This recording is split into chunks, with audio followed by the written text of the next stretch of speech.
Hey guys, my name is Dr. DeFabio. I'm here at Ravenswood Chiropractic Wellness Center in Chicago. Just want to go over a couple quick tips for home care instructions for temporomandibular joint pain, or TMJ pain. So it all really just depends on what's going on, but depending on your particular condition, your doctor may prescribe you specific stretches and exercises. It's always important to follow up with your practitioner first, because there may be particular movements that you want to do and some others that you want to avoid. So be very clear as to what the expectations are with home care and what's going to be the best for you to do at home. With certain TMJ pain issues, if there's more of a joint or capsular issue that's one-sided or unilateral, I may only have a patient do a one-sided stretch or one-sided movement. One of those where they kind of cup the angle of their jaw and gently tug to release some of that tension. Something like this, I may recommend patients to do this 10 to 15 times in a row for 2 to 3 times a day, but again, it really just depends on what's going on.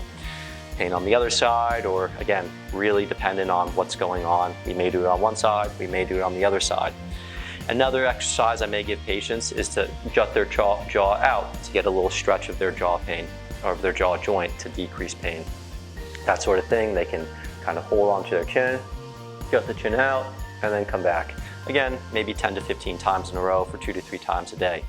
There may also be some self-myofascial or self-muscle release techniques that we prescribe as well to decrease the tension on the muscles of mastication, in particular the masseter muscles or the temporalis. Something like that, some very gentle self-massage, circular motions forward and backwards 10 to 15 times around the temporalis or the temporal muscles.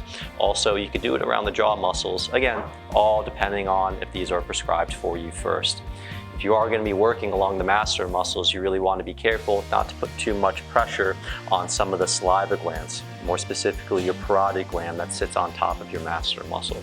So if you're working on these muscles and you start to notice a lot of spit in your mouth, it means you're doing too much. Take a break. But long story short, there's a lot of different home care techniques for stretching the tight muscles around the jaw, but also home care joint mobilization techniques. But you should always check in with your healthcare provider first before trying these on your own.